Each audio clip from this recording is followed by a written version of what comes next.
We will continue. Creo que ya vienen los compañeros. Empezaremos our con el colleagues bloque de los proyectos around. de documental We del will start INCINE. with the El primero es INCINE Henry project Eiji y Heiji. Y están con nosotros los Heiji. directores, We have here Aníbal the directors. Barco y Roberto Cameta. Muchas gracias. Bueno, muy buenas tardes a todos. Muchísimas gracias por este espacio. Nuestro nombre es Aníbal Barco y Roberto Cameta. Somos los codirectores del proyecto Henry y Heiji.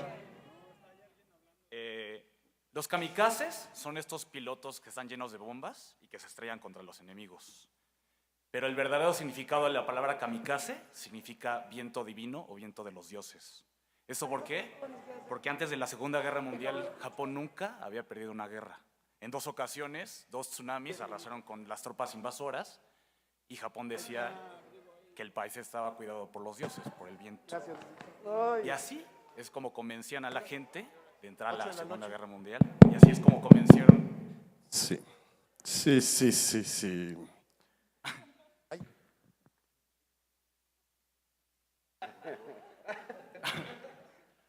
¿Podemos seguir?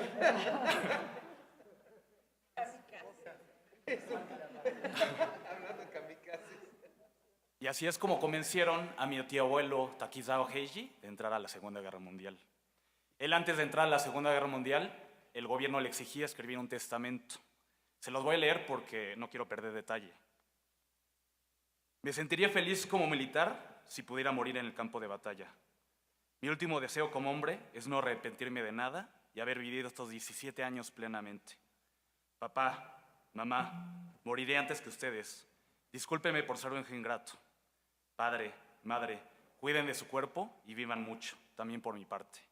Compañeros de clase, parientes, yo, Takizawa Heiji, por mi país, por el emperador, por ustedes, moriré riendo y feliz. Yo no tengo nada, pero les dejo una uña y un poco de mi cabello. Enrique Cisneros es hijo de migrantes mexicanos. Él nació en Estados Unidos y por ello fue obligado a ir al frente en la Segunda Guerra Mundial. Él, pues, sin otra opción, decidió entrenarse y reclutarse como paracaidista por 2 motivos. Una, por el alto salario que ofrecía el puesto, y la otra porque quería regresar a México a contar sus historias. Él, ya en el campo de batalla, bueno, siempre quiso destacarse de los demás. Entonces, él lo logró. Se hizo el ametralladorista principal de su regimiento, ganó varias medallas y a su vuelta a México fue conocido como el Torre. Japón perdió la guerra y Estados Unidos ganó. Y Heiji, al quedarse sin nada, por cuestiones familiares, decide venirse a México y empieza a hacer una familia. Henry, ya estando en México, establece una familia, pero desafortunadamente las secuelas de la guerra lo inhabilitaron para estar en familia. Él, además de eso, generó una adicción al juego y los roces con su familia llegaron a tanto que decidió abandonarlos y se fue a recluir a Estados Unidos. Heiji, lo más importante cuando llegó a México fue sacar a su familia adelante con trabajo duro, día a día. Él desafortunadamente murió hace 3 años y a pesar de todo este esfuerzo que hizo por sacar a su familia adelante, el tema de la guerra y del kamikaze es un tabú en su familia. Actualmente Henry no sabe quién es, no recuerda a su familia, no reconoce a sus hijos. Se encuentra tiene demencia senil y a pesar de todo lo caótico que pudo haber sido su vida, sus hijos actualmente lo idolatran y lo recuerdan con mucho cariño. Sabemos que historias de guerra, historias de abuelos hay muchos, pero de verdad creemos que nosotros tenemos una historia especial. Por una parte tenemos un kamikaze que no pudo cumplir con su objetivo, y a un paracaidista que quería contar sus historias y no se la pudo pasar a sus hijos. Y además no recuerda nada. Se dice que en la guerra siempre hay un ganador y un vencedor. Esta historia realmente ambos pierden porque no lograron sus motivos iniciales. Y nosotros queremos abrir una reflexión también sobre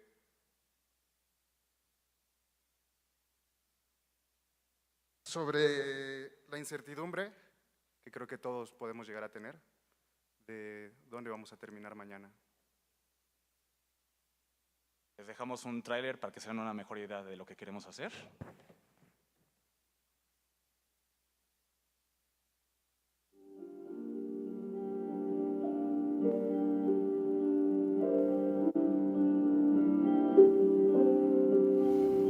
Mi papá, yo creo que la herencia principal de la guerra le destruyó la capacidad para vivir en familia.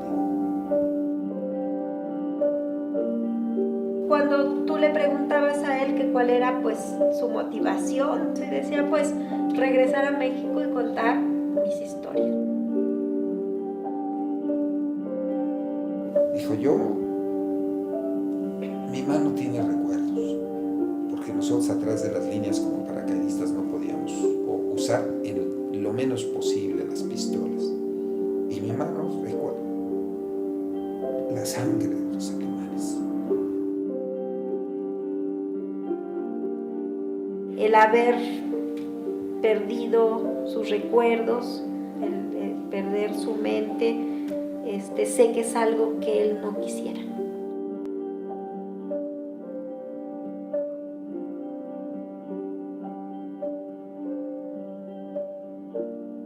Heiji es mi tío abuelo. Él fue kamikaze. Bueno, tuvo entrenamiento kamikaze en la Segunda Guerra Mundial porque era un honor, era su deber. Cuando terminó la Guerra Mundial y regresó a su pueblo natal, pues mucha gente sí se sorprendía y se alegraba de que estuviera vivo. Pero también algunas personas pues, lo veían como, oye, ¿por qué sigues vivo?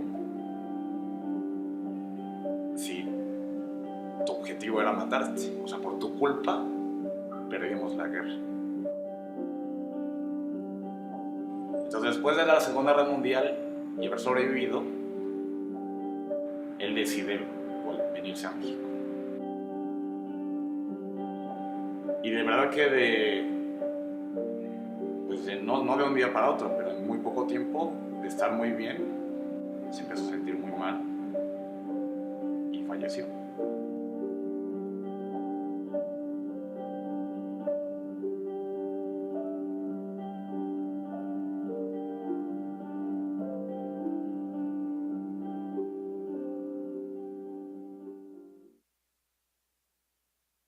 Muchísimas gracias.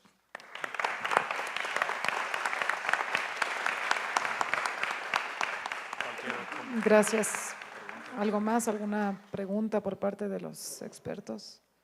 Por lo que entiendo, van a entrelazar las historias, digamos, narrativamente en el documental van a estar pimponeando, digamos, entre la historia de Henry y de Heiji. Sí, va a ser a modo de historias paralelas, ¿no? Okay. Sobre el presupuesto, bueno, realmente la productora no pudo venir y también estamos en una fase de desarrollo, realmente no te podríamos dar como unos números certeros, pero bueno, más adelante seguramente la podremos platicar con la productora y aclarar cualquier duda de eso. Sí, José.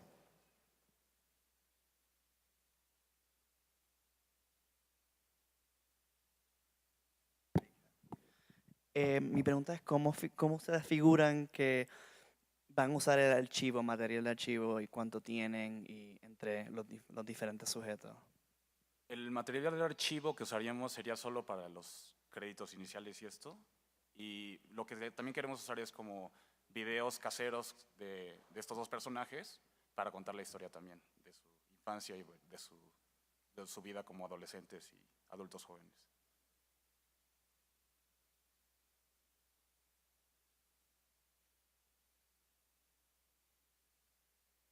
Muchas gracias por la presentación, por el proyecto que es muy lindo, que trabaja con la memoria, el sentimiento de pertenecer, y de la identidad. En esa situación Mm, de muerte, los dos identity. se lanzaron. Y mi pregunta es, ¿cómo ustedes van a construir la memoria de esos dos hombres a partir de los familiares, los cuentos? ¿Cómo vamos a llegar a conocer esta ausencia de memoria de los dos a través de la película de ustedes? La historia la contaremos a partir de los parientes, de los hijos de los dos protagonistas. Cada uno tiene una visión propia de su padre y eso nos hará que nos cuenten la historia de los dos. Ana. Pues primero que nada felicitarlos, se me hace un proyecto muy interesante porque justo nos habla esto de las ganas de vivir y las ganas de morir, que se me hace un dilema muy importante, que es lo que está hablando el documental, el tema del documental.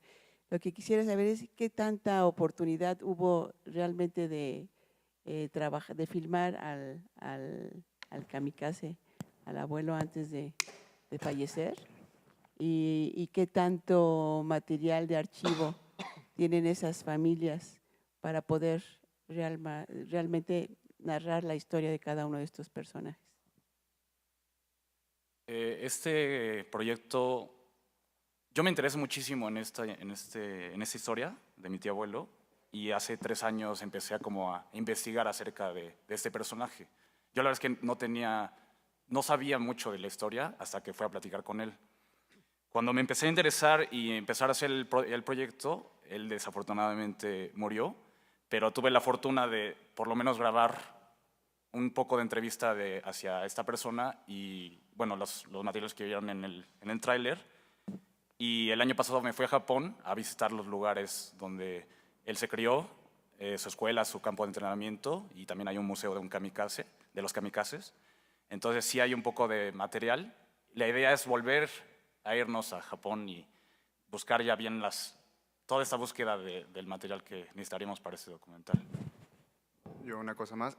Justo, o sea, sabemos que Heiji ya no se encuentra, pero también queremos hacer un balance entre los dos. Entonces, en esta parte del campo de entrenamiento y tras la búsqueda de Heiji, también queremos ir tras la búsqueda de Henry. O sea, porque Henry, después de irse a Estados Unidos, él estuvo mucho tiempo allá, o sea, ya realmente no sé cuántos años, pero cómo regresa él a México es porque a él le da su demencia senil se desata ya en un trailer park con un suceso un poco raro y su familia lo trae. Entonces nosotros, aparte de hacer la búsqueda de Heiji en Japón, queremos hacer la búsqueda de Henry también en lugares donde él vivió, donde trabajó en Estados Unidos, ¿no? Justo para poder equilibrar ambas historias.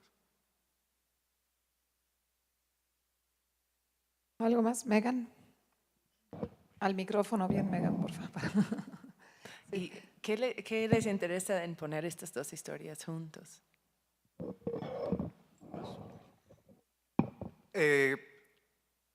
Justo, o sea, Kameta lo dijo en el pitch, creemos que historias de guerra hay muchas, historias de abuelos también hay muchas, pero creo que, o sea, Kameta en algún punto sí pensó hacerla sola, ¿no? Yo me acerqué a Kameta cuando descubrí esta historia y le dije, ¿por qué no hacemos la historia de Henry? Y Kameta me dijo, ¿por qué no hacemos las dos? ¿Por qué? Porque creemos que se pueden complementar ambas historias, porque lo extraordinario y lo único que bueno, lo extraordinario de esta historia es que son dos personas que estuvieron en un evento histórico y que terminan en México, que es un país completamente neutral, digámoslo, ante la guerra, ¿no? Entonces, creemos que esta situación puede darle fuerza a los dos. Sabemos que es un reto poder hacer el equilibrio entre ambos, pero creemos que están destinadas, ¿no? Desde el mismo nombre, nosotros nos sorprendimos, ¿no? O sea, Henry, Heiji, la similitud que hay entre los nombres es, no sé, hay algo ahí que tenemos que buscar. Que conecta. Gracias, muchas gracias. Vamos con el siguiente. Sí, Andrea, perdón, un pequeño anuncio. Primero una disculpa por la interrupción, por la abrupta interrupción. No, es que me agarraron afuera y quería antes de empezar hacer un par de adicionales anuncios. Uno de ellos tiene que ver con una colaboración que también deriva de una buena amistad con Walter Tippelmann y Mario Durru, que dirigen, además de FIDBA, el Festival Internacional de Cine y Artes Documentales de Buenos Aires, la escuela, el Observatorio de Cine. A finales de noviembre, entre el 26 al 2 de noviembre, se va a llevar a cabo en Buenos Aires el Doc Lab. Hemos acordado que uno de los proyectos que estarán siendo presentados aquí tendrá la oportunidad de viajar a Buenos Aires a presentar su proyecto y a tallerearse en el Doc Lab. ¿Quieres explicar un poquito, Mario? Walter, perdón. Bueno, brevemente, es una semana fuerte de trabajo, segundas y terceras películas, no es excluyente. Se trabaja con 6 tutores internacionales y es un trabajo muy hacia adentro, es un laboratorio en términos estrictos, no es un mercado. Sí se trabaja en colaboración con Ventana Sur. El día que terminamos nosotros, el día siguiente comienza Ventana Sur. Con lo cual, bueno, esa semana de trabajo sirve para rearticular los proyectos, despanzurrarlos y volverlos a armar. Y bueno, es una buena oportunidad y luego hay una serie de incentivos que son interesantes, como premios de postproducción de imagen, de sonido, todas cosas que sirven para impulsar un proyecto desde sus cimientos. Muchas gracias, Walter. Y bueno, Walter y Mario estarán disponibles durante las horas de reuniones, en los meetings, para que se acerquen también a ellos que tienen interés en conocer un poquito más de los proyectos. Y Walter nos acompañará también de 5:30 a 7:30 en el encuentro que tendremos de Doconexión. Entonces, bueno, para ir avisando. Entonces, bueno, era el aviso que quería hacer. Una recomendación a los participantes que están pitchando. Habrá tiempo y todos los decision makers y expertos que nos acompañan estarán también durante las reuniones, durante los meetings. Así que aprovechen más también para escuchar los comentarios, ¿no? Y tomar sus notas, no se sientan como muy forzados a responder, ¿no? Porque habrá tiempo en los meetings para que platiquen con más tiempo de los proyectos. Muchísimas gracias y continuamos. Gracias, Cinti. Vamos con el proyecto Las Letras de Pablo Chavarría, la página 41, tema hoy muy actual.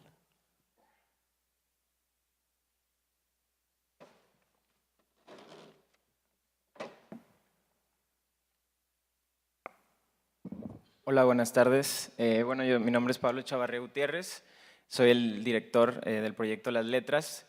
Y bueno, esta es la historia de un hombre, como dijiste, un tema actual, un hombre que quizá algunos ya conocen, sobre todo los que viven en México, y que se ha convertido en un caso emblemático incluso de derechos humanos y que también ha reverberado en México y también ha reverberado de manera internacional. Les cuento un poquito cómo yo me acerqué a esta historia. Yo soy del norte de México, de Nuevo León, y bueno, buscando nuevas experiencias de vida, nuevas realidades, viajé al sur, encontré trabajo en San Cristóbal de las Casas, que es una ciudad muy bella en el sureste de México, en el estado de Chiapas, y caminando por una calle aledaña al centro me encuentro con un póster con un dibujo de un hombre de alrededor de unos 40 años, con bigote, y que tenía las letras de Libertad Patistán. Entonces el rostro me intrigó y quise indagar de qué iba esto, ¿no? ¿Quién era este hombre?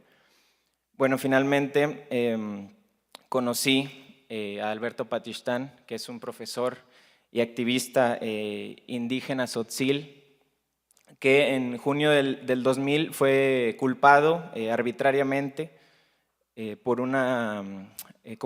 fue señalado como el orquestador de una emboscada en la que murieron 7 policías estatales.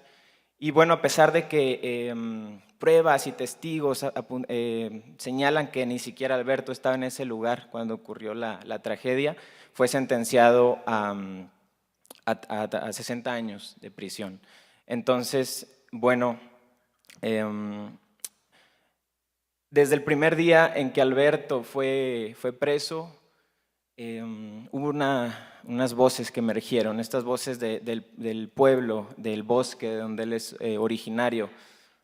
Estas voces desde el inicio siempre reclamaban esta justicia y la libertad por Alberto, haciendo meetings, haciendo marchas, y poco a poco se fueron sumando muchas voces a ellos.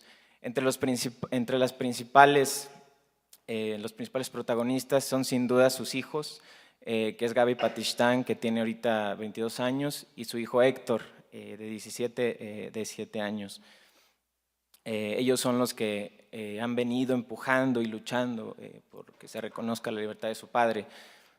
Y bueno, hasta desde el momento en que conocí, me envolví del caso, tenía un pensamiento sobre cómo iba a contar esta historia, pero el día de antier todo cambió, porque, bueno, para resumir un poco, a través de una reforma al Código Penal que propuso un senador, esta reforma propone que el Ejecutivo, que el presidente pueda ejercer el indulto directo, ¿no?, hacia Alberto, que me parece que, bueno, esta reforma fue aprobada en la Cámara y inclusive Alberto seguramente estará saliendo el día de hoy de la cárcel, lo cual pues me puso bastante contento y bueno, ya se imaginarán a toda la gente que ha estado muy intensa con este caso.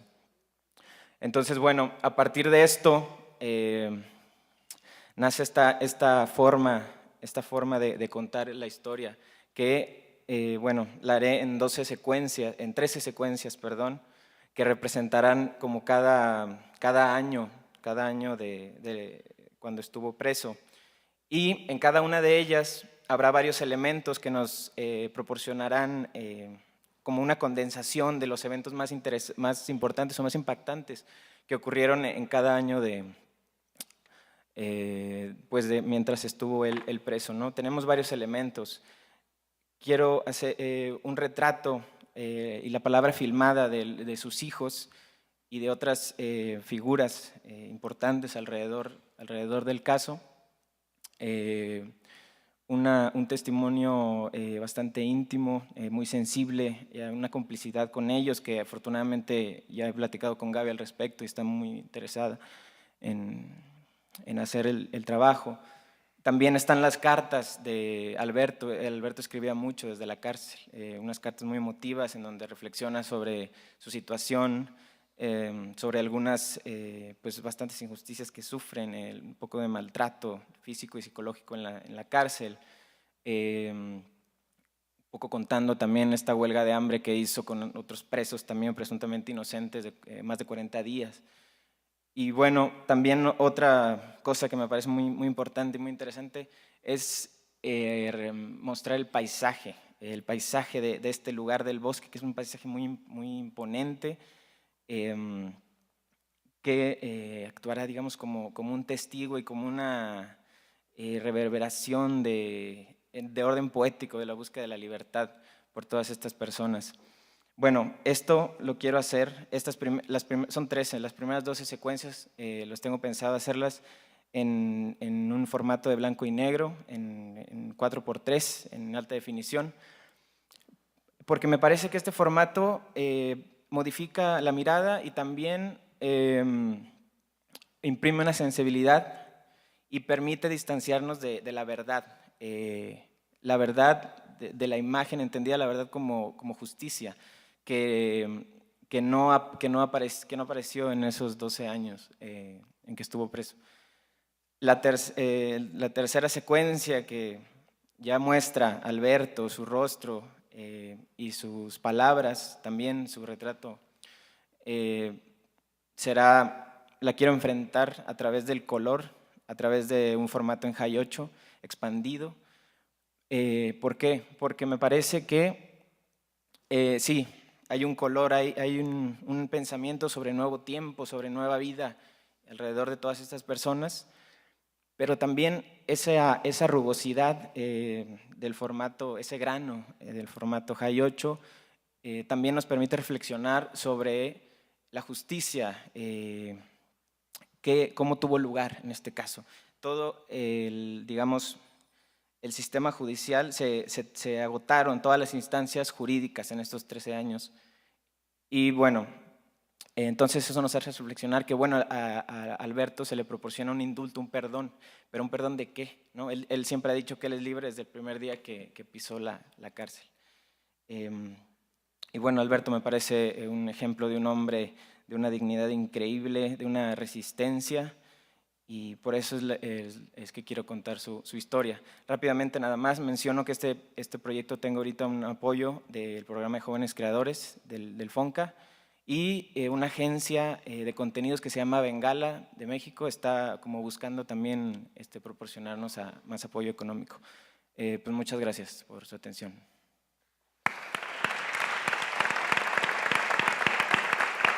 Gracias, Pablo. Tú eres el propio productor del Bueno, proyecto. al momento de escribir como el proyecto, pues sí, estaba yo solo, pero ahorita ya se unió, digamos, Bengala para ayudarme. De hecho, quizá sumarle. tengamos una cita mañana pasado. ¿Alguna duda puntual sobre la...? ¿Qué haces aquí? ¿Tienes a alguien allá justamente esperando que salga Patistán? Porque no puede, el documental no puede no estar eso, ¿no? La salida, justamente. Sí, entiendo esa pregunta. O sea, no es que no te está- quiera aquí, pero... No, está perfecta la pregunta.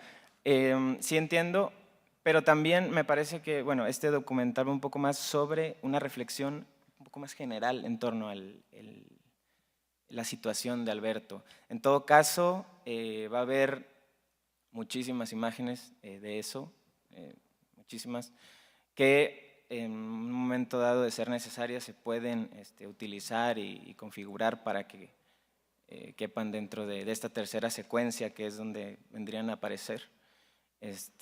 Sí, créeme que me cuesta, pero bueno, sé que estar aquí también importa muchísimo. Sobre todo porque tienes muy clara tu visión de cómo presentarlo, bajo qué formatos, todo eso, ¿no? Entonces, bueno, justamente sí me llama la atención que hubieras mandado, no sé, a alguien a presentar o a grabar bajo tus indicaciones esto, ¿no? Sí, sí, Más bueno, que pero como depender todo... de terceros que quién sabe cómo lo hagan. Bueno, pero incluso como todo va, incluso digamos, parte de la memoria cada digamos, secuencia o capítulo es en memoria, pues todo también en memoria, también el tercer capítulo, ¿no? Se sitúa un poco más en el presente, pero va a funcionar, va a funcionar. Claro. Muchas felicidades, también eso no te lo dije pues, pero muchas felicidades. Gracias, gracias. Gracias, Pablo. No tienes nada que mostrar todavía ahorita, ¿no? Ah, no, No. no, todavía no. Sorry Ok. por eso. A ver. Estas dos primeras secuencias, ¿van a hacer uso de imágenes de archivo adaptadas en ese formato o va a ser todo tu mirada reconstruida a partir de lo que se sucedió? Las primeras secuencias, perdón, las primeras imágenes como del presente, digamos, ¿no? No, si vas a hacer uso de esas manifestaciones y todo lo que se sucedió en esos 13 años, ¿se va a usar imágenes de archivo o vas a producir imágenes tuyas? Yo incluso he filmado, porque he acompañado en algunas marchas y demás. Ahora mismo estoy repensando si utilizaré imágenes de archivo, porque me interesa mucho esa cercanía con ellos, ese testimonio, como esa palabra directa. Pero bueno, cabe la posibilidad, estoy en proceso de analizarlo. Sí, Kate. Yeah, you said you've been filming, and I just wanted to get a sense of how much of the unfolding narrative that you already have. You said that you've got that you'd met him, you said, and that you've met the children and A sus have you filmed hijos. anything with any ¿Has of those filmado individuals? cosas con ellos? A Alberto no lo he conocido, Alberto Patistán, porque bueno, la vez que fui a conocerlo lo habían trasladado incluso ahorita acá al DF que tiene un tumor, no mencioné eso. A quien conocí fue a Gaby que está también ahí cerca y vive también de pronto en San Cristóbal. No sé si había otra pregunta. Ah, ok, perdón. Bueno, ahorita he filmado, como les comenté, algunos eventos, pero sobre todo me interesa como empezar con ellos en esta relación más íntima. Digo, ya los conozco, pero que haya un acercamiento más profundo para que de ello puedan vertir esos testimonios poderosos que necesito para contar esto.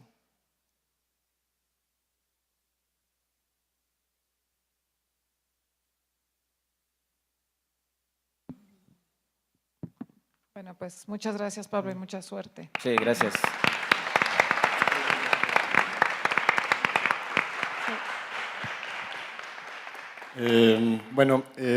Otro anuncio importante. Está aquí con nosotros Sachiko Uceta, directora de Nuevas Miradas, un encuentro que forma parte de las actividades del Festival Internacional de Cine Latinoamericano de La Habana. Y Sachiko también estará durante los meetings interesada en reunirse con ustedes porque uno de los proyectos también tendrá la oportunidad de participar en este importante encuentro que se lleva a cabo en la Escuela Internacional de Cine y Televisión de San Antonio de los Baños en el mes de diciembre. Muchas gracias, Sachiko.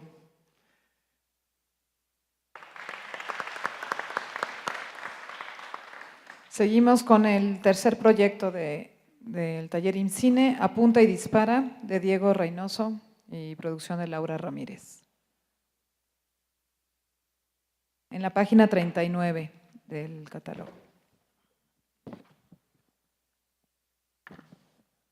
Buenas tardes, mi nombre es Diego Reynoso, soy licenciado en Artes Visuales y me especialicé en fotografía y me profesionalicé en fotoperiodismo.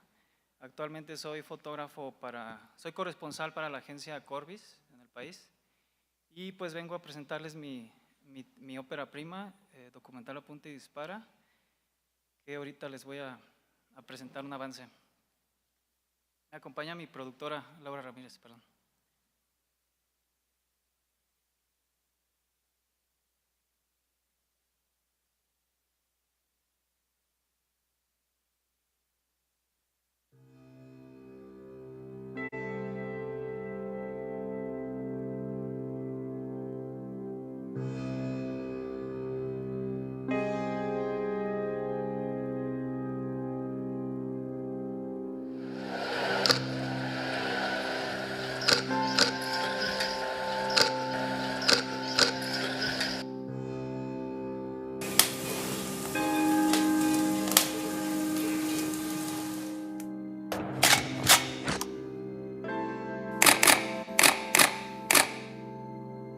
Y lo que me llamó la atención de la fotografía fue el cuarto oscuro, en realidad. Me llamó mucho la atención de cómo iba apareciendo la imagen en el papel en el paso de los químicos y cómo iba ese proceso pues fantástico de estar en el cuarto oscuro. ¿No? La luz, la composición, el transmitir algo de ti. Me incliné pues por la fotografía porque me di cuenta que podía expresarme más con imágenes que con el texto. Es documental, documentas lo que pasa en una sociedad.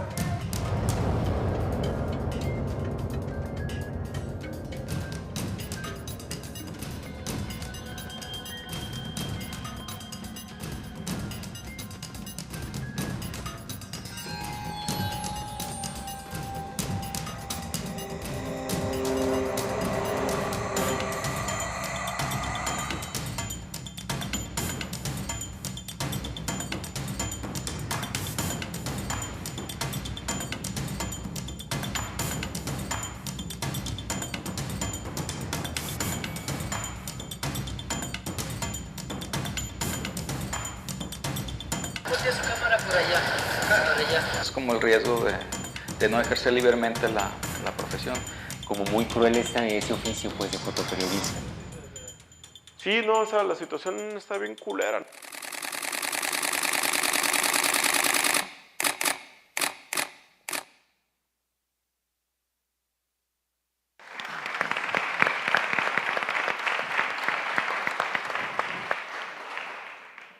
Bueno, pues los personajes que ahorita presentamos, todos son colegas míos, somos compañeros de trabajo. compartimos las peripecias del oficio, pero hay algo que nos diferencia, que es la edad. Chema Cienfuegos, por ejemplo, es ahorita jefe de fotógrafos de 3 diarios del estado. Está ya en el ocaso de su carrera. Ganó en su juventud varios premios de fotoperiodismo estatal. En Jalisco, estos personajes están sitiados en Jalisco. Pero es un personaje que está asqueado del fotoperiodismo, tiene una visión muy pesimista del futuro, hacia dónde va el fotoperiodismo. Continuamente declina dar clases o talleres para prestigiar esas escuelas, porque considera que no hay necesidad de educar más gente para este oficio que está siendo sustituido por celulares, ¿no? Tenemos también a Iván García, un ex gran fotoperiodista, que formó parte de agencias como France Press y Associated Press, y que por cuestiones económicas y personales de la vida, en la etapa cúspide de su carrera, decidió abandonar el oficio, vendió todo su equipo, renunció a la agencia donde estaba trabajando, lo indemnizaron y con el dinero abrió una pastelería. También está Humberto Muñiz, uno de los fundadores de Diario Siglo XXI en el estado, fotoperiodista por más de 20 años. Hace un año lo despidieron sin mayor motivo que la edad. Ahorita está en procesos de demanda por ahí. Paralelamente a estos personajes estamos fotoperiodistas como yo y como otros, que somos los que encajamos como jóvenes y somos los que todavía tenemos una visión más idealista de esta actividad. O sea, todavía creemos que la imagen tiene la capacidad de cambiar las cosas, de ayudar a la sociedad, que tiene una función social. Aquí hay un personaje como Jorge, él acaba de entrar, está considerado todavía como novato, está en proceso de formación dentro del área editorial, sumamente idealista, feliz de la vida, duerme en el periódico, atiende llamados a todas horas, presta su equipo, incluso financia a veces sus mismos trabajos y pues se está metiendo en toda esta situación del fotoperiodismo. Él todavía ingenuamente desconoce muchos de los problemas que ahorita acontecen, ¿no? El documental busca unir lo que pasa entre los unos y los otros. Es una especie de conflicto generacional entre los fotoperiodistas que están ahí, que siguen trabajando, pero que ya no ven futuro, que han perdido la fe en la imagen, y nosotros que somos los que todavía creemos en la imagen documental, ¿no? ¿Será que debemos perder, o será que debemos aceptar pues que la imagen va a desaparecer como lo apuntan muchos investigadores, ¿no?, en el área? ¿Será también que, por ejemplo, tengo que aceptar que la imagen no puede cambiar el mundo, que a final de cuentas el mundo me va a terminar cambiando a mí? Entonces, para responder a estas preguntas, filmaré a estos personajes y a otros de estados como Michoacán o el norte del país, donde la situación está más con cuestiones de violencia, unos contextos más difíciles, y los cruzaré para meterlos en este mismo camino que nos une en algo que es muy similar, pues es el oficio del fotoperiodismo y la imagen documental. Muchas gracias. Muy a tiempo. Hablo rápido cuando me pongo nervioso. No. Muy bien, gracias. ¿Alguna pregunta particular para Laura, la productora, o algo que quieran comentar? Bueno, muchas felicidades. Yo sí creo que la imagen puede todavía cambiar, ¿no? Hay ejemplos en la historia, ha habido muchos del fotoperiodismo. O sea, a mí a la mente me viene de momento al gringo que mataron en Nicaragua hacia el final de la Revolución Sandinista. Sí, es una imagen famosa, sí. Que, bueno, terminó, la niña quemada de Vietnam, ejemplos hay montones, ¿no? Mi pregunta en realidad es, ¿cómo piensas narrar esto? ¿No? ¿Cuál va a ser? Tú y lo conductor me queda claro que son tus colegas, ¿no? Pero ¿cómo piensas narrarlo? ¿A través de puros testimonios o cómo, pues? No, bueno, los que inician este hilo narrativo precisamente son los, o es este personaje, Jorge, se la pone el George, es joven y es una especie de travesía por estas andanzas pues, del fotoperiodismo. Ahí los testimonios de estas personas que ya son los veteranos del oficio que están por salir, nos ayudarán a hacer una recreación y una crítica del sistema, pues a ahondar un poco más en este complejo panorama, ¿no? Que está golpeteando a nivel mundial, pues prácticamente el fotoperiodismo. Cabe señalar, ahorita todavía estamos estamos todavía en etapa de preproducción, pues. Tuvimos por ahí un pequeño taller y pues vamos a seguir trabajando, pues, en cuestiones creativas. No va a ser meramente testimonial, talking heads, va a ser más. Los vamos a seguir en su vida. Algunos ya les proporcionamos incluso pequeñas cámaras que se ponen en su cámara a cámara, para que ya estén, porque es muy difícil atender a llamados. O sea, todos tienen la indicación, oye, si pasa un narcobloqueo, háblame, pero a veces las distancias, y es muy difícil, entonces ellos ya se están documentando a sí mismos, muchos. Ahí vamos a empezar a hacer todo este armado. ¿El costo del proyecto cuál es?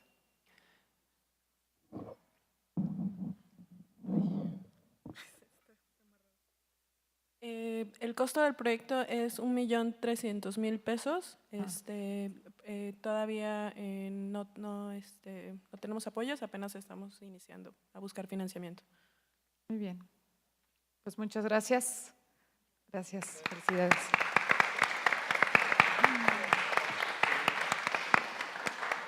Pasamos al siguiente proyecto, mientras se espera.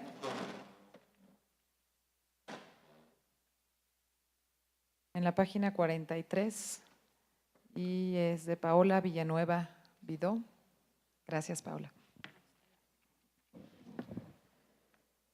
Bueno, buenas tardes, mi nombre es Paola Villanueva, vengo a presentarles mi primera ópera prima que se llama Mientras se espera.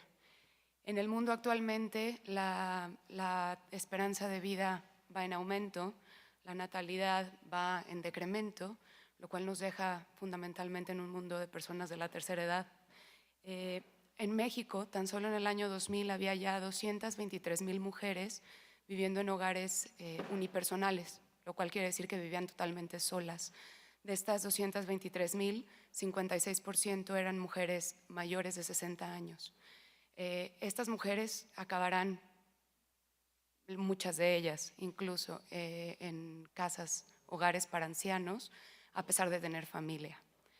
Mientras espera es una historia formada de historias, es una historia de 5 mujeres que acabaron en una casa hogar en donde o las abandonó su misma familia o entraron por ya no tener a nadie y no se podían valer por sí mismas.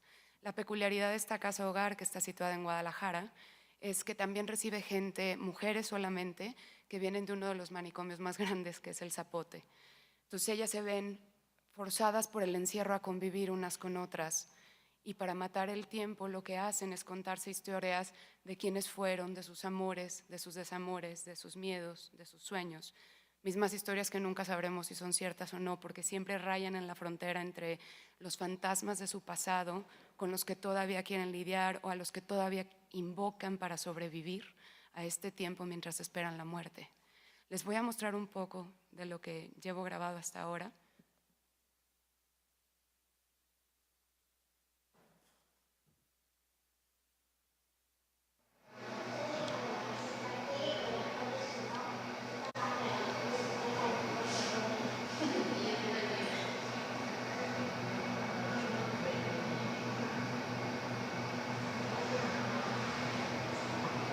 Todo el día me paso sentada, sino aquí, allá en el otro patio, ya nomás esperando. ¿Qué espero? Por la pelona. la pelona que llegue y me diga, ¿sabes qué? Y ya, ni trapitos lleves porque al cabo no los vas a necesitar, vámonos.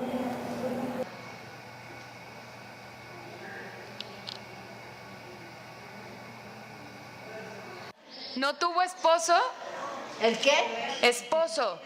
¿Cuál esposo? Marido. ¿No tuvo marido? No, nunca. Nuestro Señor me libró del matrimonio porque no tenía vocación yo para casada.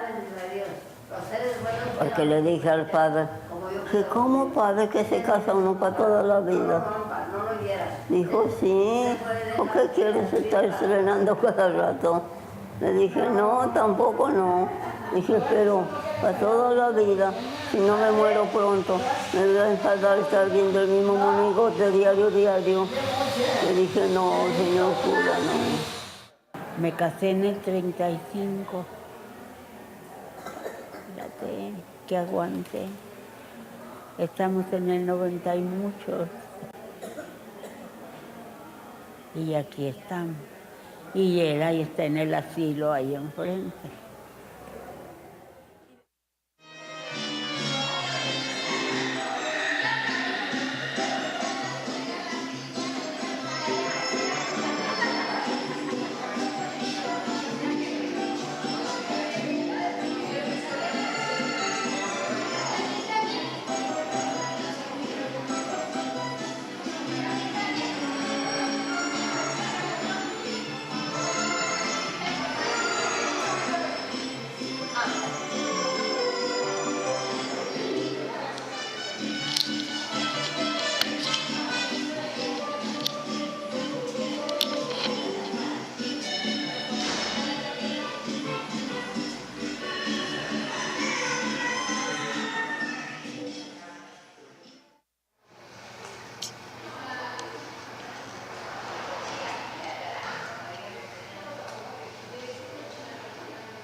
Bueno, mi historia empieza en este año, en febrero. Empecé a ir a visitar a las abuelitas, que ya son mis abuelitas o lo más cercano que tengo de abuelas, y empecé a escucharlas. Y sin saberlo, cuando empecé a filmarlas, me convertí en la depositaria de sus historias. Es un poco como el caso del árbol en la selva que si se cae y no hace ruido, si nadie lo escucha, no hace ruido. Así son sus historias. Si nadie las escuchan, ellas no existen, porque a fin de cuentas todos somos las historias que nos contamos a nosotros mismos. La idea es entretejer estas historias para formar la vida en el asilo. Estas historias se entretejen siempre dejándonos con la duda de qué es verdad, qué es mentira, qué es parte de su pasado, porque además lo decoran diferente según el estado de ánimo, según el día, según la vivencia.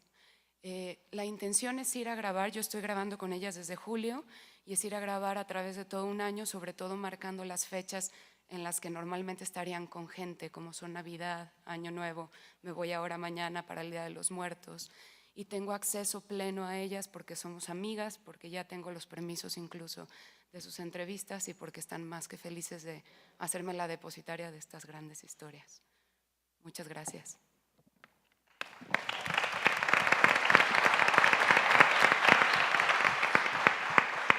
Tú eres la productora también del proyecto.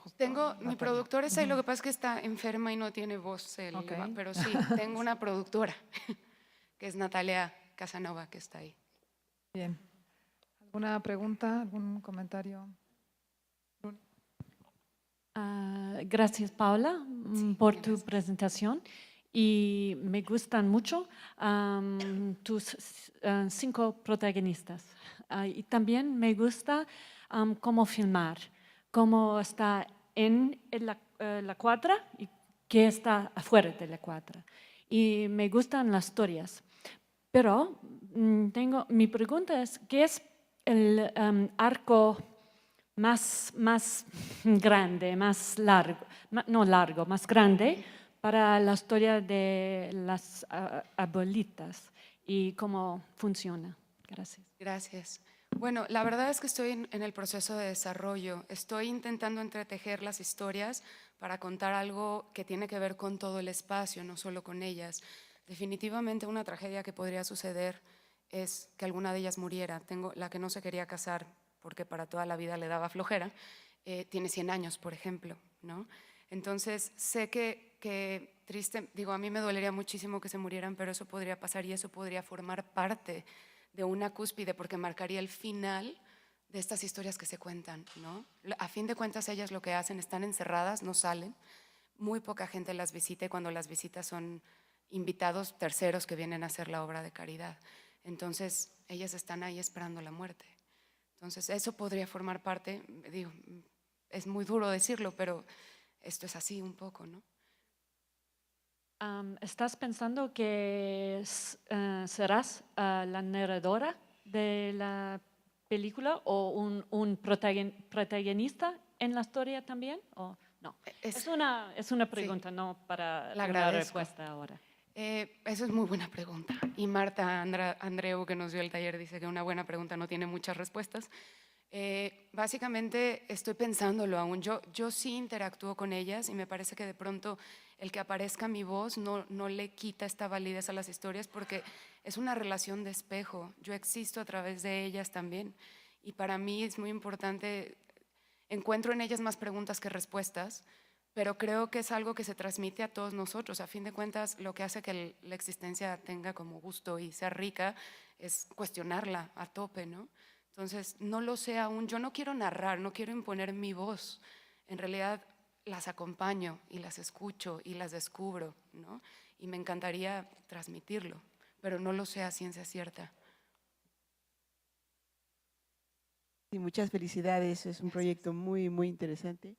Y creo que además la situación de este asilo nos revela un universo inmenso en México y creo que en el mundo.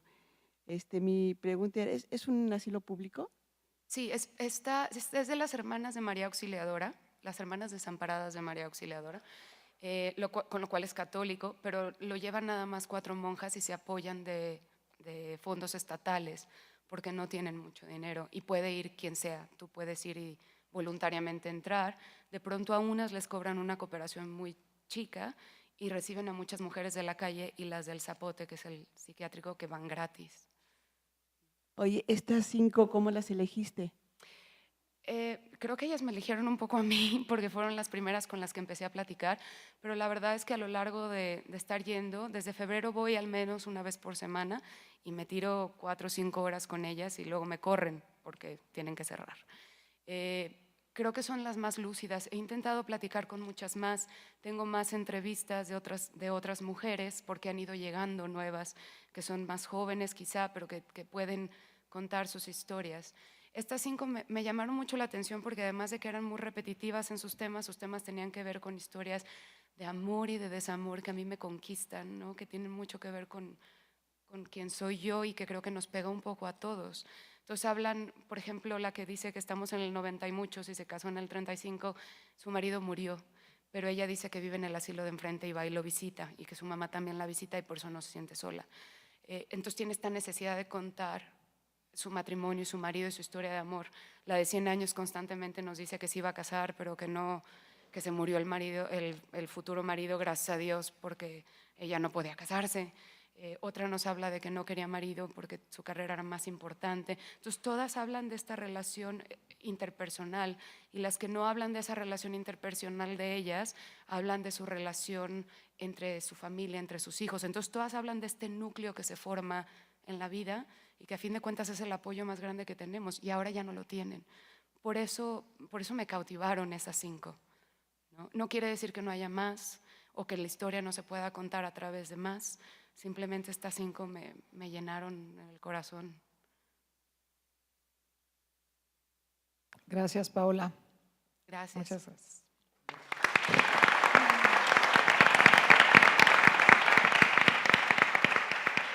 Vamos con el proyecto H.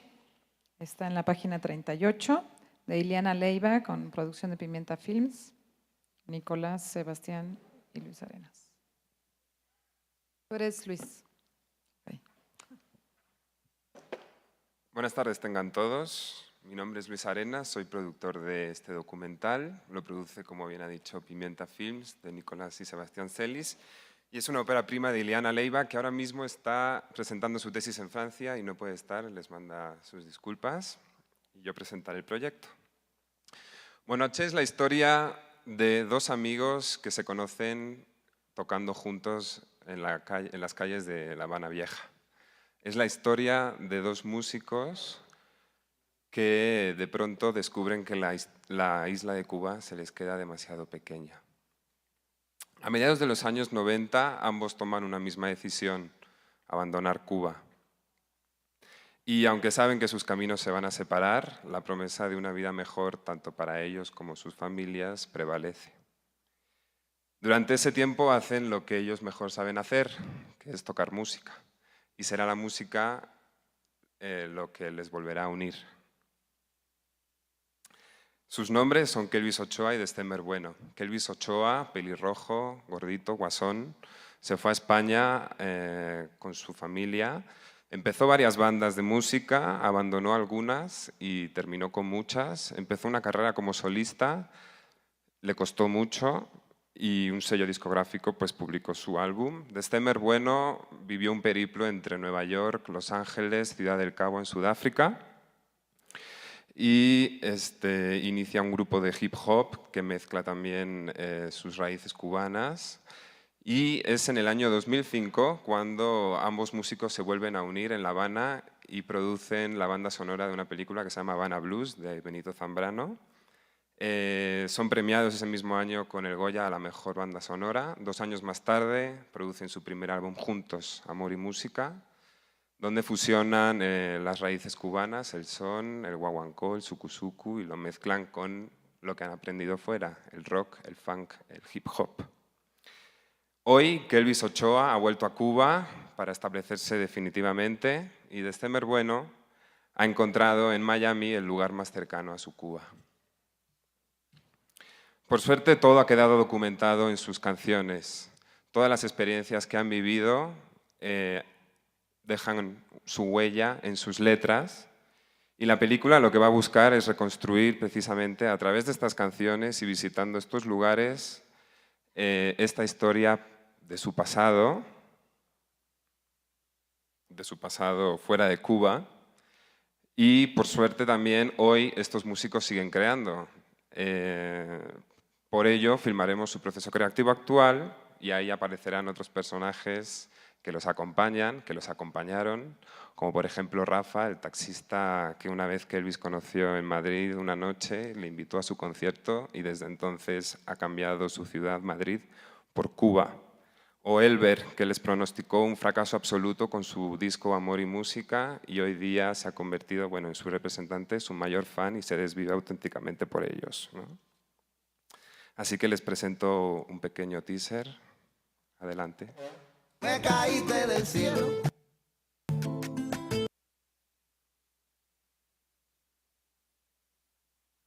Me caíste del cielo. La relación de Kelvis y de Sever como amigos, como compadres, como compositores, como artistas, ha dado resultados fantásticos. Con ustedes, Kelvis Ochoa. Hay mucho talento y mucha energía en Kelvis Ochoa. Un músico al que admiro, al que respeto muchísimo y hoy voy a tener ese enorme placer de presentarlo aquí en el Zócalo de la Ciudad de México. Ay, ese coro qué bonito. Oye, mira ese coro como reza. Ay, ahí vamos a gozarla con Garene.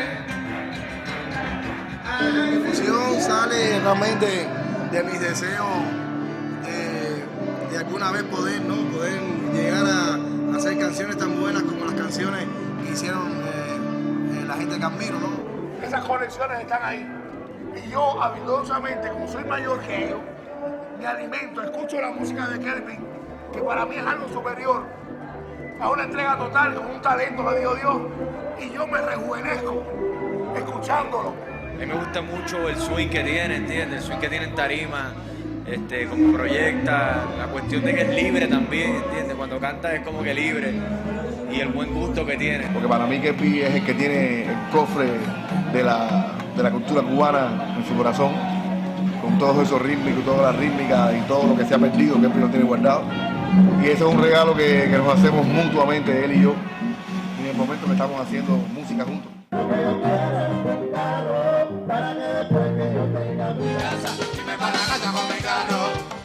Dímelo, Francis, lo que yo quiero es un carro para que después que yo tenga mi casa, si me va a la casa con mi carro. Acondicionado, carro acondicionado.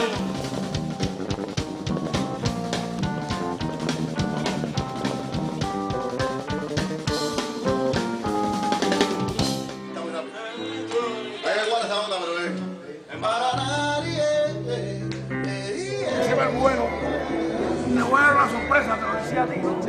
Que acabo de grabarle 2 canciones de él. Y hasta ahí, porque la sorpresa, si la digo ahí, después no es sorpresa. A mí me pasa una cosa muy linda con él, y es que yo oigo sus canciones y me dan unas ganas de vivir y de gozar, y me transmite un nivel de positividad que eso realmente es necesario siempre, hasta cuando nos sentamos muy positivos. Me siento muy orgulloso de tener en la familia esta de la música gente como Kelvin, como de Seven. En el verano yo me voy para Cuba, si hago dinero yo me voy para Cuba, con 3 maletas yo me voy para Cuba, sin tu permiso yo me voy para Cuba. Achémonos.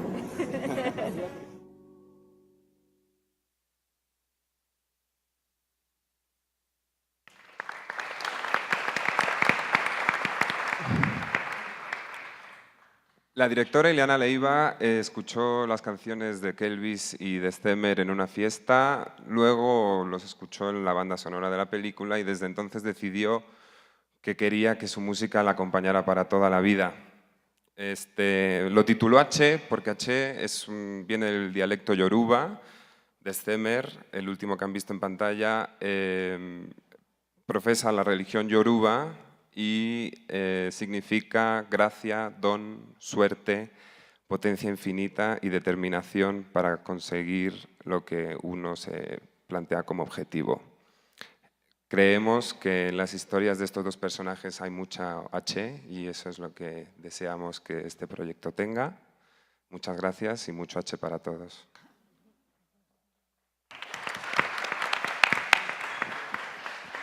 Los derechos ya están gestionados de las canciones y los editores. Sí, ellos han cedido las canciones que les hemos pedido y se han comprometido también a grabar nuevas. Ajá, las editoras. ¿Algún comentario, alguna pregunta? ¿No? Bueno, pues muchas gracias. Muchas Luis. gracias a todos.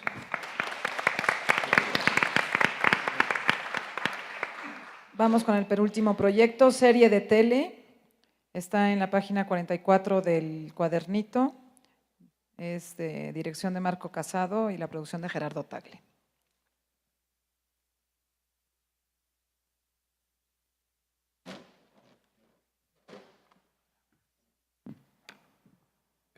Hola, ¿qué tal a todos? Sé que en una de estas actividades no es necesario justificarse o un poco comentar lo que le pasa a uno, pero a mí realmente me ponen muy nervioso y muy tenso. Entonces, lo que voy a pedir un poco es que se baje la luz, además, para hacer un ejercicio de comprensión de lo que les voy a tratar de transmitir ahora. Un poquito más todavía, porque viene el caso. Ajá. Más. Todavía más, por favor. Entonces, bueno. Por favor, esto va después. Sí, gracias. Bueno, entonces, lo que les decía, los que ven muy bien, les pediría, por favor, si pueden ayudarme en este sentido, también cerrar los ojos un poco, para que se puedan ir imaginando qué es lo que va a suceder. En la infancia, cuando yo era pequeño con mi hermano, teníamos una televisión de blanco y negro que pues no, gradualmente se iba deteriorando y llegó un punto en que la imagen se empezaba a mover, ¿no? De tal manera que, ¿no?, el control de la vertical ya no funcionaba. Entonces teníamos que acercarnos a darle un golpe para que se estabilizara y poder ver lo que estaba pasando. Entonces nos íbamos turnando entre mi hermano y yo a dar ese pequeño golpe, pero llegó un momento en que pues nos cansaba y bueno, decidimos inventar, o más bien salió, no sé, por la necesidad, inventar un palo, ¿no?, de unos 2 metros con unos calcetines amarrados para darle un golpe. ¡Pam! ¿No? Entonces le seguimos dando el golpe a la televisión cada vez que se desestabilizaba la imagen. Hasta llegó el punto en que de tantos golpes, pues la televisión dejó de moverse, pero cambió de posición, o sea, se invirtió la imagen. Entonces, en el baño había un pequeño mueble con 2 puertitas que tenían, cada una de estas puertas tenía tenía un espejo. Entonces las quitamos, las removimos y nos pusimos el espejo más bien, sobre nuestras rodillas, de tal manera que podíamos ver la imagen invertida de manera correcta, como sucede un poco con las cámaras reflex, ¿no? Entra la imagen, hay un espejo y tú puedes verla de manera correcta. Bueno, un tiempo pasó así, y era bastante incómodo. Mis papás tenían una televisión, era una televisión a color, Telefunken, pero esta televisión por alguna razón, a pesar de que sea alemana y todo, se descomponía constantemente y siempre estaba en el taller. Entonces, pues tuvimos que estar viendo la televisión así, ¿no?, un buen rato, hasta que mi papá decidió llevarla a arreglar. La televisión gradualmente, pues ya arreglada, dejamos los espejos y los golpes y todo. La televisión estaba funcionando durante un tiempo, pero gradualmente empezó a perder nitidez y definición, de tal manera que durante el día no se veía y durante la noche sí. Entonces tuvimos de nuevo que inventarnos un pequeño dispositivo, o sea, hacer una especie de cueva para poder ver la televisión durante el día. Y eso fue lo que hacíamos durante mucho tiempo. Eventualmente la televisión se descompuso y se acabó, ¿no? Pasó algún tiempo y ya después, durante los estudios en mi carrera, la televisión pasó de ser un objeto golpeado a visto, porque empecé a desarrollar un interés por la fotografía, ¿no? Se tomaba la cámara y hacía fotos de objetos, constantemente, objetos, cosas. Me costaba mucho relacionarme con la gente, por eso también viene muy al caso este ejercicio de ver y ser visto. Entonces la televisión se convirtió en un tema, ¿no? Y gradualmente esta posición de la televisión se fue transformando a tal punto de convertirse en un objeto y en ese sentido este proyecto viene muy al caso más con esta experiencia, porque una vez que la televisión se convirtió en ese objeto puede tomar un poco de distancia, a tal grado que esta distancia es la que le da sentido un poco al proyecto, ¿no? La distancia de ver el objeto y ver a la gente que convive utilizando ese objeto o a la gente que utiliza ese objeto viéndolo desde la distancia. Esto es una especie de alegoría, lo que hacían nuestros antiguos o los primitivos, ¿no?, de representar las cosas en la cueva, ¿no?, de hacer estos dibujos de los animales salvajes para tal vez entenderlos, interpretar qué es lo que estaba sucediendo. De la misma manera que ahora una persona que piensa o que reflexiona escribe. No sé, creo que por ahí va. Veamos el tráiler. Perdón.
60 y hasta pudo haberlo empatado. Valdés, otra de figura. 3-0, la victoria final. Hay el segundo gol, se lo da la selección. No, fue gol por parte de Javier en el segundo tiempo, al 54.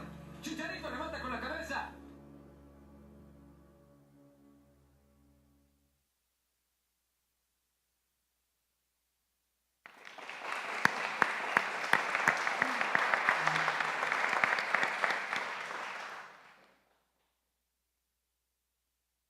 ¿Seguimos en penumbra o...?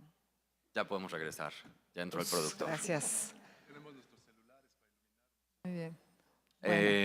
Bueno, estamos muy interesados en hacer este proyecto. Lo que queremos filmar es una serie de retratos a lo largo de toda la República Mexicana, una serie de cuadros escénicos donde nos permitamos, no sé si revelar, pero exponer simplemente el hábito de ver la tele, ¿no? Familias, comercios, un niño, un viejo, un carnicero, un zapatero, no sé, todos los oficios donde ahora utilizamos la tele donde ahora tenemos la tele para acompañarnos, donde tenemos la tele como una fuente de educación, donde tenemos la tele como una fuente de información, o sea, todas las variables que existen, ¿no? Sentimos que si tenemos a través de muchos personajes cuyo centro sea la tele, nos vamos a permitir observar y comprender cómo la utilizamos y para qué la utilizamos, ¿no? No sé tú. Regresando un poquito a lo que habíamos dicho inicialmente, es una necesidad muy sencilla de señalar lo que está sucediendo tal vez para entender lo que nos pasa como una sociedad que está muy dedicada a esta actividad, ¿no? O sea, creo que... Gracias. ¿Alguna pregunta que tengan? Sí. Okay. Hi, thanks very much for the presentation. And I can sort of see what you're saying about the role of trying to capture the role of television in society. Your presentation wasn't very clear and your anecdote was very long. I mean, just for future reference, you need to explain more quickly because what you just said at the end gave us a lot better sense of what the project was than your long anecdote at the beginning, which it's a very passive thing watching television. We've got a project at the moment about television coming to the last corner of Bhutan, and 90% of the film is lots of, well, it's focused on a Buddhist boy and his life before television arrives. And it's Sorry, I cannot understand clearly what you say. Oh, sorry. Yeah, I understand English as well. I'll slow down. Yeah. We have this project and 90% Este proyecto y el 90% fue antes de que llegó la televisión. Luego llega la televisión y dejan de hacer todo más que ver a la pantalla. Mi pregunta sería, ¿cómo vas a sostener el interés de una película cuando la gente es realmente pasiva? No, puede ser interesante, quizá. Pero el interés de estarla viendo, me refiero. Señalar qué sucede. No fue diseñado como para tener un arco. Estamos hablando del acto de ver la televisión, que no es interesante en sí. Sí, claro, gente viendo televisión en diferentes circunstancias. Yeah, I think it's like, Creo que, as Gerardo said. Como dijo Gerardo, No, quizás aportar un poquito. Parece intrascendente, sin embargo, por ejemplo, si filmamos en distintos paisajes del país, bueno, ya tenemos una especie de research en el cual hemos avanzado, pero, por ejemplo, era muy revelador ver una niña tarahumara ahora vestida de RBD. Entonces pensamos, o de una banda de rock muy pop, de basura, es decir, de contenido cero educativo, ¿no? Entonces veíamos simplemente un contraste donde la televisión es la única fuente de pertenecer al mundo, o donde la televisión ha llegado a atropellar identidades, o donde la televisión te discrimina o te deja fuera de todo simplemente porque no perteneces a un estrato de X nivel socioeconómico. Es decir, lo que queremos es filmar cuyo eje central sea la tele en distintas comunidades, en distintos paisajes remotos, por ejemplo, una comunidad rural, en medio de la ciudad, en un comercio, y simplemente el hecho ritual, ser capaces de alejarnos tanto lo necesario para mirar cómo ellos miran y para mirar cómo utilizamos todos la tele para distintas necesidades, ¿no? Simplemente el acto del coleccionista de tener distintos paisajes y de poder comparar uno con otro y a través de ese contraste generar un tamiz de conocimiento o pensar que ahí hay un cierto conocimiento, es lo que creemos, ¿no?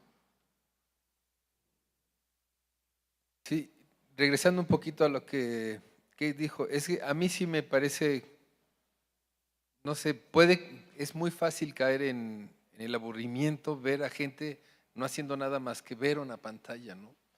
Durante mucho tiempo, pues lo están pensando en hacer de 60 minutos, es lo que acabo de checar, ¿no? Aún así me parece mucho ver a alguien haciendo nada, o bueno, ver a muchos haciendo lo mismo. Perdón por interrumpir, pero creo que se trata de ese punto, ¿no? O sea, mantenerse entretenido todo el tiempo, o sea, como estar... Su proyecto es más como un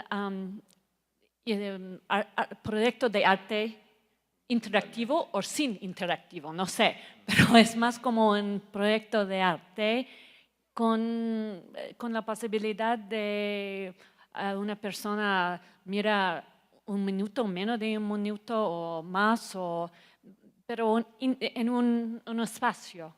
Pero en realidad televisión es para mirar una cosa para tiempo y es un proyecto muy difícil para atraer personas. Sí, bueno, sin duda, no es fácil. De eso se trata. Es interesante, tampoco. Pues habría que hacerlo como interesante, me pregunto, que despierte interés, que te mantenga entretenido, ¿no? Creo que ese es el punto, ¿no? Como hacer un poco pensar y causar esa reflexión. Vamos a entretenernos todos, vamos a distraernos.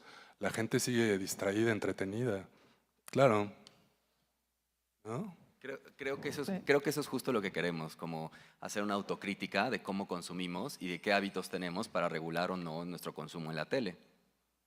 A ver, ya sonó la campanita. José, una pregunta. ¿Y cuán lejos piensan ustedes ir? Me dicen que van a ir a diferentes comunidades y regiones. O sea, ¿cuán amplio ustedes van a extender para ver estos sujetos viendo televisión? Sí, tentativamente teníamos 32 personajes.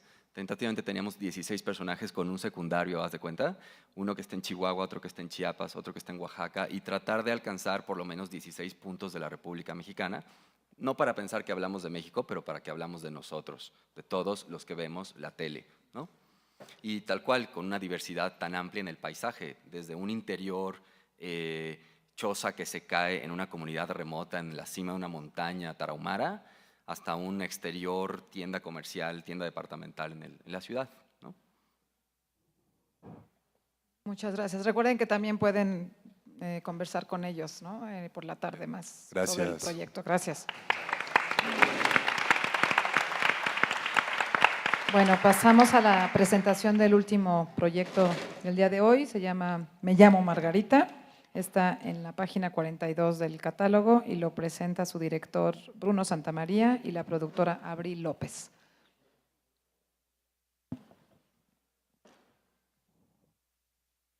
Bueno, hola, buenas noches, buenas tardes. Nosotros somos Abril López, la productora, y Bruno Santamaría. Soy mexicano, he vivido siempre en la misma colonia, en el mismo edificio de la Ciudad de México. Esto es importante porque desde pequeño acostumbraba a mirar en ocasiones desde la ventana y con algo de temor a una mujer que asemejaba más a un fantasma, una señora que se pintaba la cara con unas chapas muy exageradas y con unas cejas muy fuertes y que cargaba unos muñequitos pintados como ella y con unos bultos muy grandes. Esta señora dormía en ocasiones en la calle, en ocasiones en los pasillos del edificio y en ocasiones en la azotea. Mi padre, un poco para convencerme para que subiera a la azotea a tender la ropa, me contó en una ocasión que había visto una película en la que él suponía que la protagonista de la película se parecía mucho a esta señora. Esto fue suficiente para que yo subiera a la azotea a tender la ropa y tratar de buscar a esta señora. Mi padre no sabía el nombre de la película, no sabía el nombre de la actriz, y yo trataba de mirarla, la miraba en la azotea, pero ya no la encontré. Y en la calle trataba de tener contacto visual y la señora no correspondía a mi mirada. Cuando cumplí 17 años aproximadamente, ella se acercó a mí y me comentó que traía un santito, un dibujito, una estampita religiosa y que yo me parecía mucho al santito que ella tenía en su bolsa. Me lo enseñó y señaló la barba, señaló la nariz, nos reímos un poco, me preguntó mi nombre, le dije que me llamaba Bruno, le pregunté el suyo y me dijo, me llamo Margarita. A partir de este momento nos comenzamos a escuchar. Y era una señora que hablaba de cubanos comunistas gigantes, que eran rabiosos, y de nazis, y de judíos, y de personas que comen hombres, de locuras. Yo pensaba que quizá entonces esta señora era una loca. Pero también hablaba de música, también hablaba de cine, y también hablaba de historia. Pasó más tiempo, nos seguimos conociendo, yo no encontraba la película aún. Y nos empezamos a tener cariño. La señora empezó a regalarme objetos, me regalaba cruces, cajitas, piedritas, dinero falso, y me decía que si los colocaba de una manera u otra, me generaría recompensas en la vida. Entonces quizá pensé, esta señora es una bruja. Coincide con que encuentro la película, la observo, y efectivamente esta señora, después de mucho tiempo que busco la película, encuentro que sí fue actriz, la protagonista de una película filmada en los 70 que se llama Eva y Darío. Me pregunto quién es Margarita. A partir de este momento yo empiezo a buscarme más, y mi departamento da la calle, entonces ella toca la ventana mucho y me pide que salga y platicamos, y nos encontramos en la calle. El 15 de septiembre pasado, iba camino a una fiesta, me la encuentro y me dice que ella tiene mucho miedo de los cohetes. Ella está siempre junto a una iglesia, entonces había muchos cohetes. Me lo insiste, me dice que tiene mucho miedo y me pide por primera vez pasar a mi departamento. Entonces eso es lo que les quiero mostrar en el teaser. Si puede correr el teaser, por favor.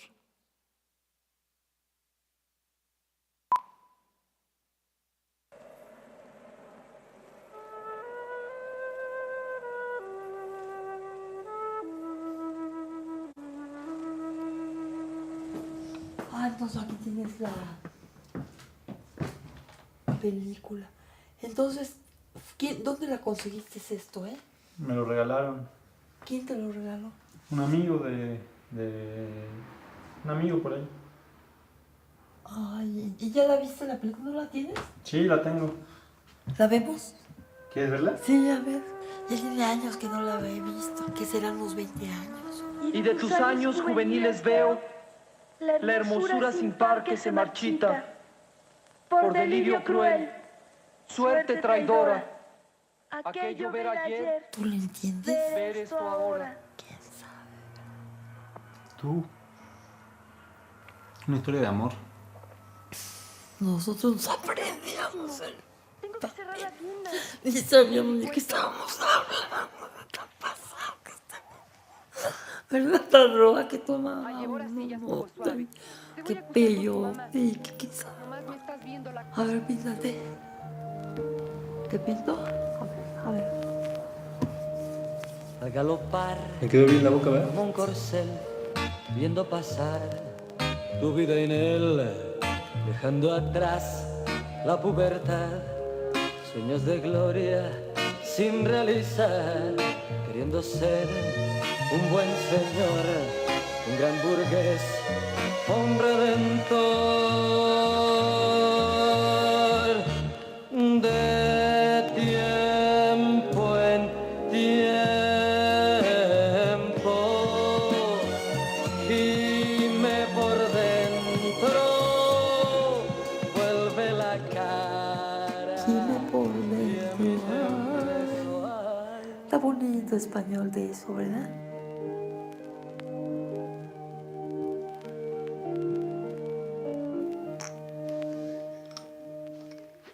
¿Tío Risa?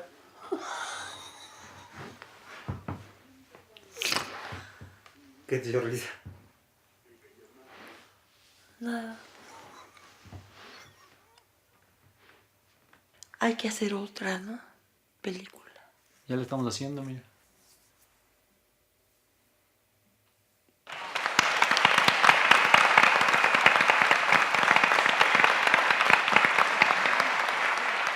Bueno, es a partir de este momento, cuando le abro la puerta de mi casa, que la película Me llamo Margarita comienza. La cámara ha sido fundamento de nuestra relación y la cámara ha hecho un poco que nos vayamos conociendo y que nos vayamos quitando las máscaras y sobre todo que nos vayamos perdiendo el miedo. Margarita, esa noche del 15 de septiembre que pasamos, por primera vez entendí que no estaba platicando con un fantasma ni con una loca, ni con una bruja, sino con una persona.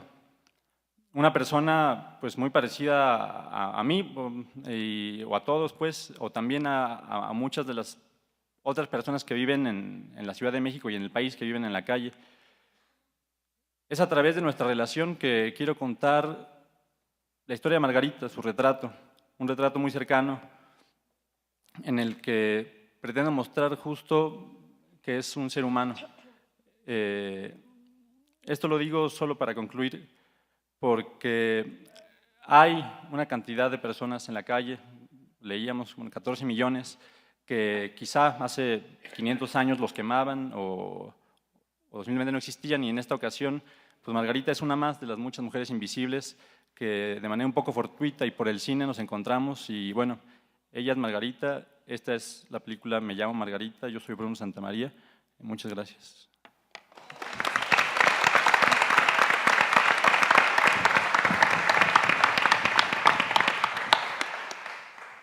Gracias, José. Yo creo que esto es Harold and Maude del siglo XXI, parece la dinámica que tienes con ella. Es como Harold and Maude. No, sí, el pitch te quedó súper. Me encantó la manera en que nos fuiste trayendo poco a poco dentro de tu dinámica con ella. Mi pregunta es cómo tú, como estás ahora con ella, sientes que ella está bastante abierta a hablar de su, como que esta única película que hizo y su experiencia en el pasado, o cómo estás viendo tu relación, tu dinámica con ella en cuanto a que ella cuente la historia de una manera más abierta. Sí. He grabado ya varias cosas con Margarita, no tanto en realidad, pero he grabado ya algunas cosas, y lo que puedo notar, de manera breve lo trataré de contar, es que he ido evolucionando también en la manera que la grabo. Justo la grabé incluso antes de entrar a la casa, pero fue hasta que entramos a la casa que puse una cámara y me senté a platicar con ella. Y justo viendo el material, ni siquiera lo sentí en ese momento, fue que entendí que quizá ni siquiera le estaba poniendo toda la atención. Y viendo el material vi que ella me estaba contando muchas más cosas de las que yo estaba percibiendo en ese momento. Y la segunda vez que nos volvimos a ver después, traté de dejarla hablar un poco más y preguntar menos. Y le conté un incidente que tiene que ver con una amiga que ella tuvo en la infancia, que se llama Diana Mariscal, que fue una actriz de la época, que había fallecido, en junio apenas acaba de fallecer, y eso fue pie para que ella me empezara a contar un montón de cosas de su pasado. Y me habló, el director de la película era su tío, Sergio Béjar, y me contó de manera muy superficial, siento, mucho de la historia de su relación con el cine, con su tío y con la calle, pero no profundizamos demasiado aún. Es solo que siento que tenemos la confianza y poco a poco iremos conociéndonos más y construyendo más confianza para entender un poco, que ha sido una pregunta que sí me he hecho, es cuál es la motivación, qué dolor, qué ruptura o qué miedo es lo que a uno le puede hacer tomar una decisión cuando estudia artes plásticas, cuando uno estudia cine o cuando uno, como para decidir vivir para siempre como vagabundo, ¿no? ¿Alguna otra pregunta, comentario, Kate? Yeah, congratulations. That was really, really beautiful. It was very moving. You know, Muy conmovedor, la forma en que lo presentó, la forma en que lo tiene. Realmente ahora queremos saber más sobre ella y la relación. La voz es extraordinaria. ¿Vas a mantener tu papel en la película? Porque es algo como interesante. ¿Vas a continuar así, teniendo un papel en la película? Creo que sí. Creo que sí es importante porque ha sido a través de la relación un poco que nos hemos ido conociendo, y siento que esta relación es un poco, y mi presencia es lo que permite también un poco compartir la empatía por Margarita. Siento que Margarita es conmigo distinta a como es con otras personas, y en ese sentido es una relación que se sustenta, empieza hace poco, pero se sustenta de muchos años. Yo tengo hoy 27 y la empecé a ver desde que tenía 8, y creo que esto es lo que da pie un poco para que si yo estoy presente, ya sea como operador de cámara o a veces en algún plano o a veces con voz en off, pueda ayudar a transmitir un poco qué es lo que Margarita está comunicando. In a better way what she wants or what she needs to communicate. Muchas felicidades. Congratulations, muy it's a interesante. very interesting Pero project. un poco However, profundizando lo que preguntaba Kate, porque te vas a convertir en un personaje.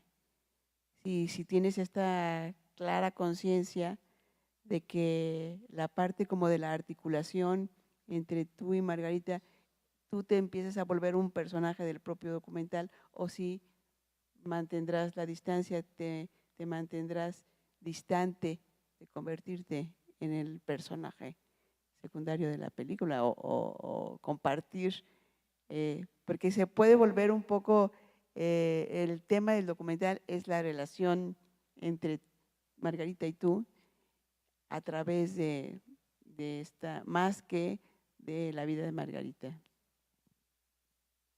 Ha sido justo como una pregunta que me he hecho y de alguna manera encuentro tres posibles historias. La historia de Margarita, mi historia y la historia de los dos. En las tres ha habido crecimientos. Sinceramente, aún no sé cuál es la historia que terminará siendo la película, pero creo que la relación es la forma de vincular las dos historias. Y a mí lo que me interesó desde un principio fue Margarita. Sin embargo, Margarita ha sido también un poco para mí subir a esa azotea, que es así como lo entiendo, subir a esa azotea, querer buscar a partir de mi padre que me dijo que enfrentar un miedo, ha sido también un poco la razón y el camino que hasta hoy me han hecho pues tomar muchas decisiones como estudiar cine. Y esto es un dato en realidad solo particular, pero tengo material en el que noto también un aprendizaje de cómo mirar a Margarita, porque empezaba con fotografías, después nos tomamos fotografías los dos, la primera vez ella se molestó, la segunda vez ella me tomó fotos y fue un poco más fácil. Después la empecé a grabar y el material está muy mal filmado y la cámara está como escondida y contrapicada y se le ve la panza y la papada y cosas que no me gustaban y han ido cambiando hasta que entendí que eso es una cosa entre los dos y es por eso que en este teaser sentí que era fundamental sí poner mi presencia. Hay un duende. Gracias, Angélica.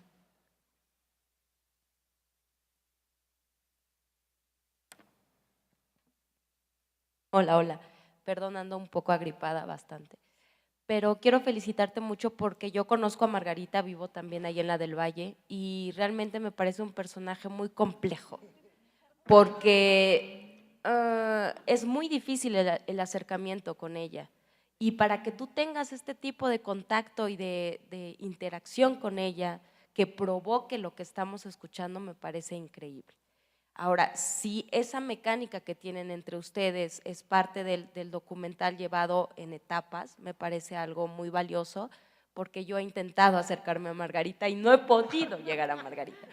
Pero en general es eso, o sea, es valioso lo que ya tienes, ese vínculo que han formado y me parece que tiene que estar, ¿no?, con determinado peso dentro de la historia, porque en sí Margarita y todo lo que ha vivido me parece algo increíble. Felicidades. Gracias. Bueno, pues muchas gracias, Bruno. Antes de concluir, un aplauso.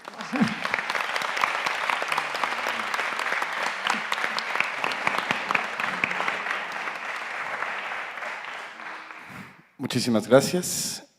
Bueno, antes de concluir la sesión, quiero hacer varios anuncios.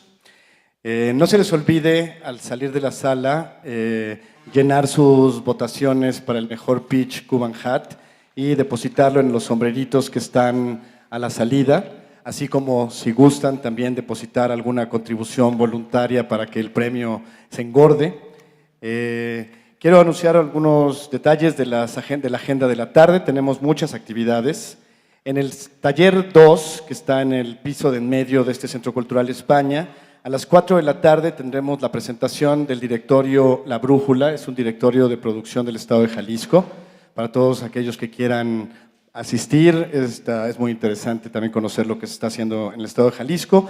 Y en el mismo Salón 2, a las 5:30 de la tarde, presentaremos el libro Bordox y Fronteras, que se publicó con motivo del 10º aniversario del Foro Documental de Tijuana, Bordox.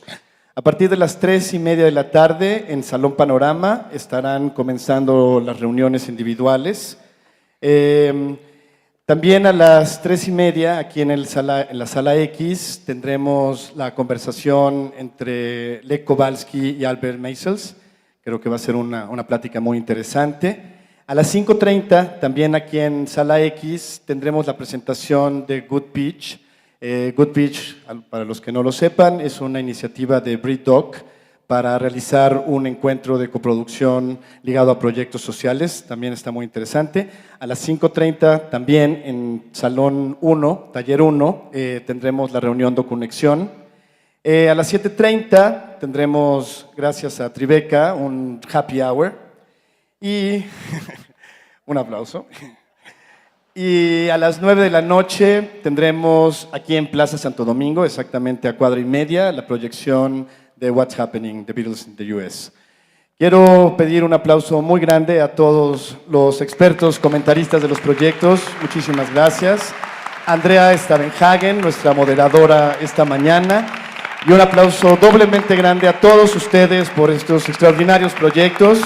Muchísimas gracias. Buen provecho. Disfruten los alimentos y nos vemos en un rato.